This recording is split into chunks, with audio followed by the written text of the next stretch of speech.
Olá pessoal, nós gravamos no último Luz uma série sobre a hermenêutica falando da questão do contexto, falando na questão da metodologia hermenêutica, histórico-gramatical, e essa metodologia se ocupa com o ambiente onde o texto foi produzido. Mas vamos falar um pouquinho hoje sobre o texto bíblico. Esse texto que nós temos aqui, aliás, que é uma tradução da Bíblia, ela é traduzida, esse texto aqui é traduzido de um original, de um documento que é primevo, de um documento que foi produzido nessa época, ou pouco depois dessa época. Isso não tem tanta relevância assim. Mas o texto bíblico é o nosso foco, é o nosso assunto. O que é o texto? O texto é composto de uma organização literária, onde você tem um estilo. O texto de Isaías, por exemplo, Isaías 53, é um poema que fala do servo, o servo sofredor e o servo glorificado de Deus. Claro, esse personagem é Jesus Cristo. Então, este poema que está num bloco literário chamado Profecia Isaiana, ou Profecia de Isaías, é um belo poema.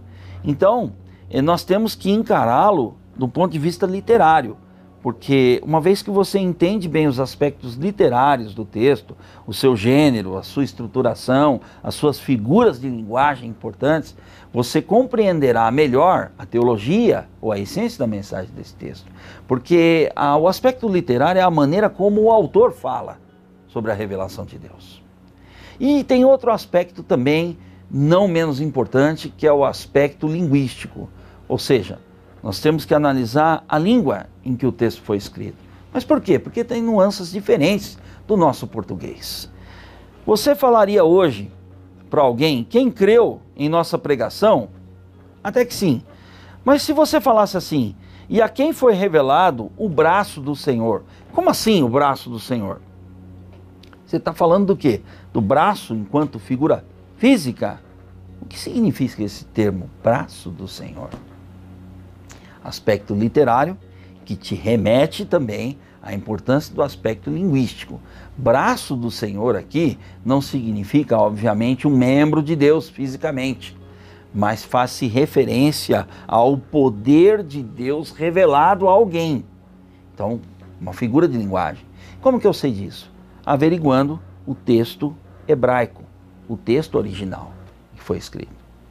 Para isso eu preciso conhecer mais a língua hebraica, eu preciso ser alfabetizado no hebraico para poder mergulhar nesse texto, para tratar um pouquinho da morfologia, qual é a categoria de palavra que é braço do Senhor, a quem foi revelado.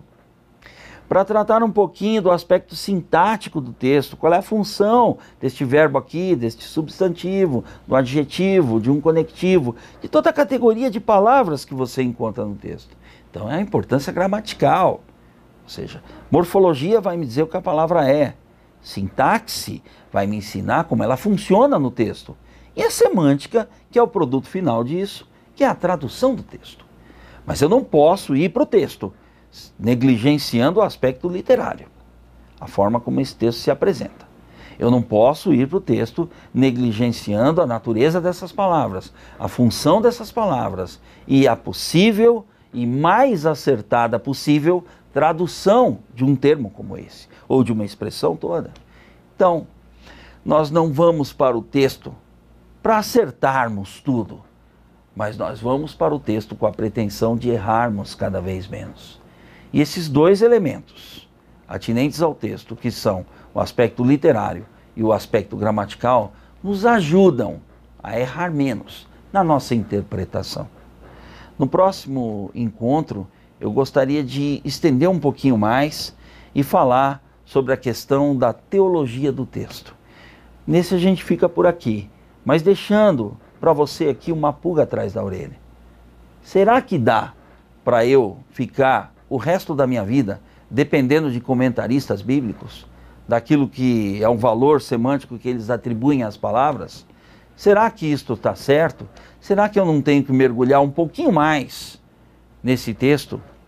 Ao invés de ficar na praia, eu poder mergulhar um pouquinho mais adentrar um pouquinho mais em alto mar e começar a mexer com o aspecto literário e com o aspecto gramatical do texto, é um desafio que fica aí para você.